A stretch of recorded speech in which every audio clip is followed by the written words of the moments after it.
Good morning. Form ஹவுஸ்லேருந்து பேசுகிறேன். இப்போ நான் வந்து இந்த சன்ரைட் மேங்கோ ஃப்ரூட் பண்ணின்னு இருக்கேன். இப்போ வந்து நிறைய மேங்கோ ஃப்ரூட்ஸ் வந்து அப்படியே ட்ரீ ரைப்பனாக இருக்குது நிறைய. எவ்ரிடே நான் வந்து ஒரு 20 கிலோ பக்கம் 20 கிலோ 15 கிலோன்னு கொண்டு வந்துக்கிட்டே இருக்கேன். நான் மாள மாட்டேங்கிறது. இத்தனைக்கும் நான் வந்து காயாக எடுத்து நிறைய பிக்கிள்ஸ் போட்டிருக்கேன். அதே மாதிரி மாவத்தல் போட்டிருக்கேன். மாவத்தல்லே கொஞ்சம் இன்னும் கொஞ்சம் டிஃப்ரெண்ட்டாக இந்த வாட்டி வந்து பார்த்திங்கன்னா கொஞ்சம் சில்லிலாம் போட்டு ஸ்பைசி மேங்கோ வத்தலும் பண்ணியிருக்கேன். நான் ஸ்குவாஷ் பண்ணுறேன், வேல்யூ ஆட்ஸ் பண்ணிக்கிட்டே இருக்கேன். ஆனால் மேங்கோ வந்துக்கிட்டே இருக்குது. எனக்கு என்ன பண்ணுறதுனே புரியல. நிறைய ட்ரீ ரைப்பன் ஆகிடுது.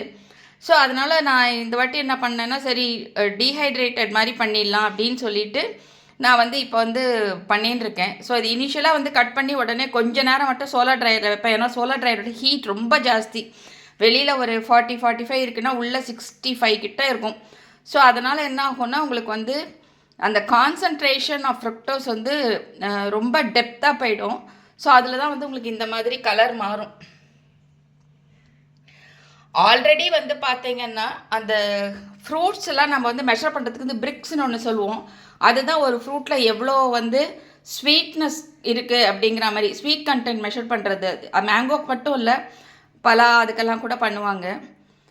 இதில் வந்து பார்த்திங்கன்னா அல்ஃபோன்சோவும் செந்தூராவும் ஹையஸ்ட்டு பிரிக் கண்டென்ட் இருக்கிறது. அந்த பழம் வேறு நம்ம என்ன பண்ணுறோன்னா ட்ரீ ரைப்பனாக எடுக்கிறோம். எஸ்பெஷலி செந்தூராலாம் வந்து ஃபுல்லாக பழுத்த பிறகு தொட்டவுடனே கையில் வர ஸ்டேஜில் தான் நம்ம இப்போ ஹார்வெஸ்ட் பண்ணுறோம். அதனால் அதில் பிரிக்ஸ் கண்டென்ட் ரொம்ப ஜாஸ்தியாக இருக்கும். இப்போ சில மேங்கோஸ் எல்லாம் பார்த்தீங்கன்னா நார்மலாக இருக்கும். ஸோ இது திருப்பி போட்டால் கூட உங்களுக்கு அந்த இது வரல, உங்களுக்கு ப்ரௌன் டிண்ட் வரல. ஆனால் சிலதெல்லாம் பார்த்தீங்கன்னா நிறைய வரும். அதெல்லாம் மோஸ்ட்லி செந்தூரா, சிலதெல்லாம் வந்து பார்த்திங்கன்னா அந்த மல்லிகா. ஸோ அதுலேயே வந்து பார்த்திங்கன்னா ஸ்வீட்னஸ் ஜாஸ்தி. ஸோ அதனால் பிரிக்ஸ் கண்டென்ட் ரொம்ப ஜாஸ்தியாக இருக்குது. இப்போ நம்மளே வந்து பார்த்திங்கன்னா சுகர் வந்து நம்ம ஸ்டவ்வில் வச்சோம்னா என்ன ஆகும், உங்களுக்கு வந்து ஆட்டோமேட்டிக்காக கேரமலைஸ் ஆகும். ஸோ இது வந்து அந்த கேரமலைசேஷன் ப்ராசஸ் தான் இது. ஆனால் என்னென்னா இதை கொஞ்சம் பண்ணி வச்சோம்னா நம்ம வருஷம் ஃபுல்லாக சாப்பிட்லாம். நான் இன்னும் கமர்ஷியலாலாம் யோசிக்கலை. ஆனால் இந்த வாட்டி என்ன பண்ணேன்னா, சரி நம்ம வேஸ்ட் ஆகாமல் பண்ணி வச்சோம்னா நம்ம சாப்பிட்லாம், கொஞ்சம் கிஃப்ட் கொடுக்கலாம், அதுக்காக நான் யோசிச்சுன்னு இருக்கேன். இப்போ இதில் வந்து இப்போ பார்த்தீங்கன்னா இதில் வந்து ஒரு பபுள் வந்திருக்கு பாருங்கள்.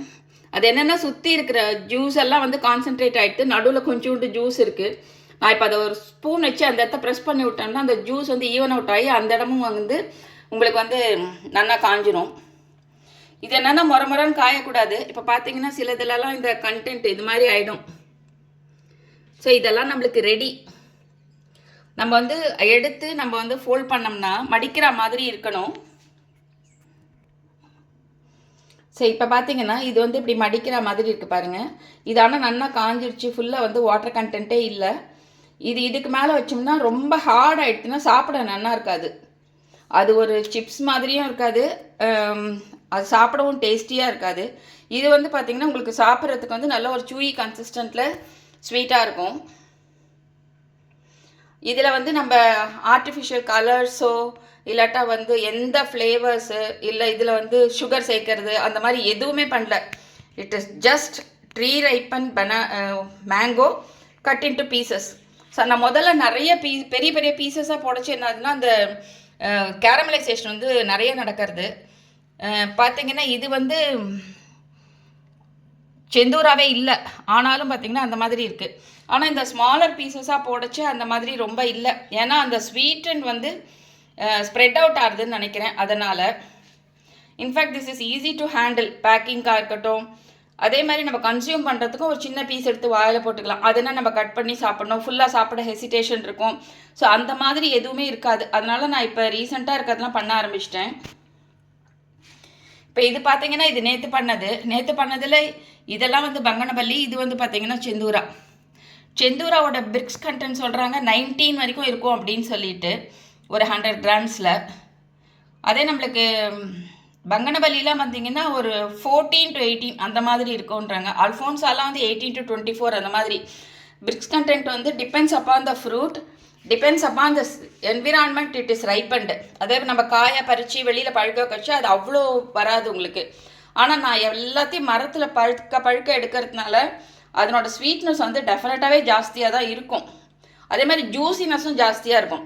இது ஸ்வீட்னஸ் மட்டும் இல்லை, இது ஜூஸியாக இருக்கிறதுனால தான் உங்களுக்கு இந்த மாதிரி பபிள்ஸ் எல்லாம் வருது. ஸ்வீட்னஸும் இருக்குது, ஜூஸினஸும் இருக்குது. அதனால தான் உங்களுக்கு நிறைய கேரமலைசேஷனும் நடக்கிறது. ஸோ இப்போயும் நிறைய நேற்று அவ்வளோ பழம் பறித்து எடுத்துன்னு வந்திருக்கேன். ஆனால் எனக்கு டைம் இல்லை. நேற்று ஃபுல்லாகவே வந்து ஃபார்ம்லேயே 7 to 7 டியூட்டி. ஏன்னா ஒரு ஜோன் 5ல் வந்து நம்ம வந்து அந்த பைப்பிங் சிஸ்டம்லாம் இன்ஸ்டால் பண்ணோம். அதனால் ஸோ இன்றைக்கி தான் நான் திருப்பி எடுக்கணும். எல்லாத்தையும் எடுத்து இன்றைக்கி இந்த மாதிரி சன்ரைடாக தான் பண்ணணும். நான் என்ன பண்ணுறேன்னா ஒரு ஃபஸ்ட்டு டே ஒரு 4 hours மட்டும் சோலார் ட்ரையரில் வைக்கிறேன். அதுக்கப்புறம் எடுத்து இந்த ஃபேன் அடியில் வைக்கச்சு உங்களுக்கு இந்த மாதிரி நல்லாவே இருக்குது.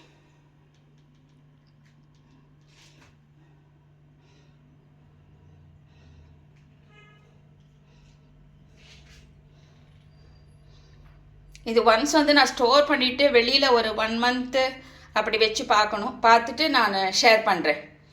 தேங்க்யூ.